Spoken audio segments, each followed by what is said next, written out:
अस्सलाम वालेकुम, मैं हूं आसिम तारड़ एडवोकेट। इस वीडियो में मैं बात करूंगा कि कत्ल क्या होता है, कत्ल की कितनी किस्में होती हैं, कत्ल की सजा क्या क्या होती है, अगर गाड़ी के एक्सीडेंट से बंदे की वफात हो जाए तो उसकी सजा क्या होती है, अगर किसी शख्स को मारने की कोशिश की जाए और वो बच जाए, अटेम्प्ट टू मर्डर, तो उसकी सजा क्या होती है। हमारे सीनियर मुअज़्ज़ज़ वकला उन्होंने इस मौजू पर काफी किताबें लिखी हैं जो 1000 सफ़हात से भी ज्यादा सफ़हात पर मुश्तमिल हैं।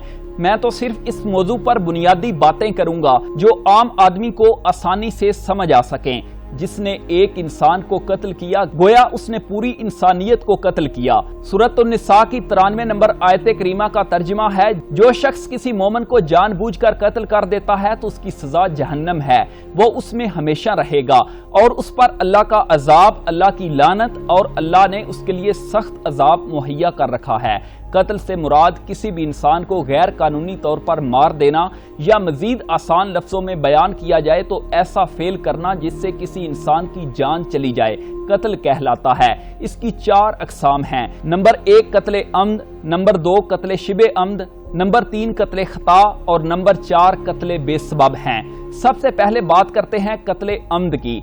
जब भी कोई शख्स नियत करके किसी की जान लेता है, ऐसा वार करता है, फेल करता है कि उसके ऐसा करने से दूसरे बंदे की मौत वाक़ई हो जाती है। किसी शख्स को कत्ल करने की नीयत से कोई फेल करना या ऐसी ज़रब लगाना जिससे आम हालात में मौत वाक़ई हो सकती है, तो इस तरह अगर हलाकत वकू में आए और बंदे की मौत हो जाए तो ये कत्ले अम्द कहलाता है। मिसाल के तौर पर जैद बकर को कत्ल करने की नीयत से उस पर कुल्हाड़ी से हमला आवर हो और पै दर पै वार करे जिससे बकर की हलाकत हो जाए, तो ऐसी सूरत में जैद कत्ले अम्द का मुजरिम ठहरा और जैद को 302 के तहत सजा दी जाएगी। या जैद और बकर किसी शख्स को एक खुफिया मुकाम पर बंद कर दें और पहरा लगा दें, नियत ये हो कि ऐसा करने से वो बंदा हलाक हो जाएगा। अगर शदीद भूख और शदीद प्यास से वो बंदा हलाक हो जाता है तो जैद और बकर कत्ले अम्द के मुजरम ठहरे तो उसकी सजा बतौर कसास सजाए मौत दी जाएगी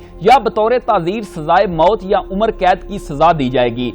कम से कम भी सजा 25 साल होगी और दियत की सजा हो सकती है। अदालत केस के हालात के मुताबिक कोई भी सजा दे सकती है। ये काबिल राजी नामा जुर्म होता है। दोनों फ्रीकैन आपस में सुलह भी कर सकते हैं और कई केसेस में हम देखते हैं कि फ्रीकैन का राजी नामा हो जाता है। दियत 30,630 ग्राम चांदी के बराबर होनी चाहिए। दियत को ब्लड मनी या ब्लड शेड मनी भी कहते हैं। हर साल जुलाई में दियत की रकम का ऐलान किया जाता है। इस साल दियत की जो रकम फिक्स की गई वो 42,61,205 रुपए है।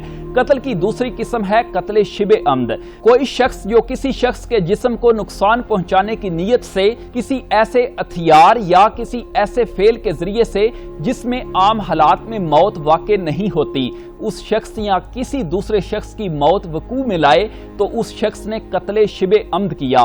मिसाल के तौर पर जैद बकर को जख्मी करने की नीयत से पत्थर मारता है। आम हालात में पत्थर लगने से मौत होना नामुमकिन होता है, लेकिन पत्थर लगने से बकर की मौत वाक़ई हो जाती है, तो जैद ने कत्ले शिबे अम्द किया। इसकी मिसाल इस तरह भी दी जा सकती है, जैद बकर को नुकसान पहुंचाने की नीयत से धक्का देता है। आम हालात में धक्का देकर गिराने से किसी की मौत होने का खतरा नहीं होता, लेकिन बकर सर में चोट लगने से मर जाता है। जैद की नीयत बकर को कत्ल करने की नहीं थी, लेकिन उसने कत्ले शिबे अम्द किया।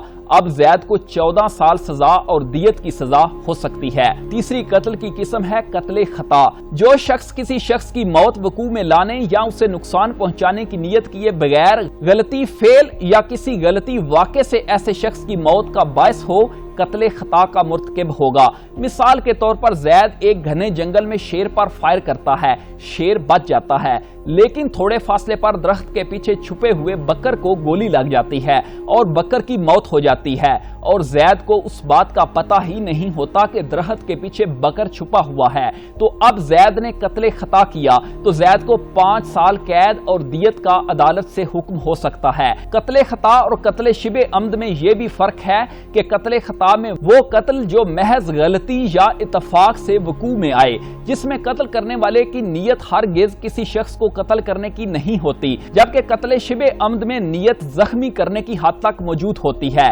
لیکن قتل خطا میں کسی کو زخمی کرنے کی نیت نہیں ہوتی۔ اب بات کرتے ہیں قتل بے سبب کی۔ کوئی شخص جو کسی شخص کی ہلاکت وقوع میں لائے یا اسے نقصان پہنچانے کی نیت کیے بغیر کوئی ایسا خلاف قانون فعل کرے، کام کرے جو کسی دوسرے شخص کی ہلاکت کا سبب بن جائے تو ایسا شخص قتل بے سبب کا مجرم ٹھہرے گا۔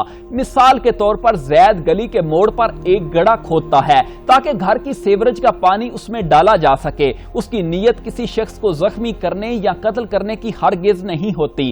اب بکر وہاں سے گزرتا ہے اور بکر اس میں گر جاتا ہے اور بکر کی موت واقع ہو جاتی ہے۔ اب یہاں زید قتل بے سبب کا قصوروار ٹھہرا۔ دفعہ 322 کے تحت زید کو دیت کی سزا ہو سکتی ہے۔ اس کی مثال ایک یہ بھی دی جا سکتی ہے، زید بکر کو چھت کے نیچے کام کرنے کو کہتا ہے، چھت بوسیدہ ہے، چھت گرنے والا ہے۔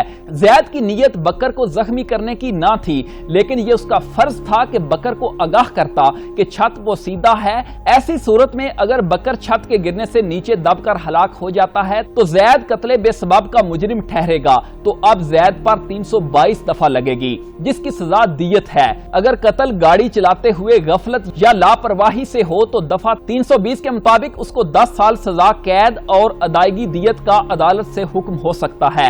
اب بات کرتے ہیں اٹیمپٹ ٹو مرڈر، جس کو اقدام قتل کہتے ہیں۔ اس کو مزید آسان لفظوں میں بیان کیا جائے، کسی کو قتل کرنے کی کوشش کرنا۔ اس کو ایسے بھی بیان کیا جا سکتا ہے، اقدام قتل کا ہر فعل جو تکمیل کی حد تک نہ پہنچے اقدام قتل یا قتل کی کوشش کہلاتا ہے۔ اس کو 324 دفعہ ڈیل کرتی ہے، جس کے مطابق کوئی بھی ایسا فعل اس ارادے، نیت یا اس علم کے ساتھ کیا جائے اور ایسے حالات میں ہو کہ اگر قتل ہو جاتا تو قتل عمد کہلاتا۔